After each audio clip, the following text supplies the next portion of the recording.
Ka përfunduar mbrëmjen e dielshme Festivali Mbar Kombëtar i Teatrit për Fëmijë 1-1 dritaret. Eventi bëri bashkë artistë të vegjël nga i gjithë vendi, të cilët u ngjitën në skenën e qytetit muzeal për 4 net me radhë.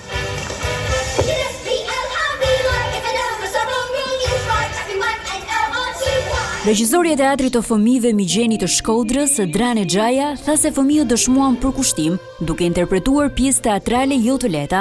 Hera e parë që vë një pjesë të mirë fillt në skenë, edhe kjo u realizu me shumë sukses. U shpërbly mundi, sakrifica, puna, përkushtimi e gjithë shka tjetër. Edhe fëmijët e trupës teatrale Migjeni Shkodër falenderuan jurinë për çmimin e parë. Kena bërë shumë përgatitje për me arrit deri në këtë pikë, edhe du me falenderu shumë instruktorën tonë, zysh Drane Xhajn, edhe sigurisht Qendrën Kulturore të Fëmijëve Shkodër Kujtim Alia, që na kam lehtë thonëve bashkë për me dhënë një pjesë kaq të bukur me një mesazh kaq të fortë. Jena shumë të kënaqur edhe kena punu shumë për këtë punë.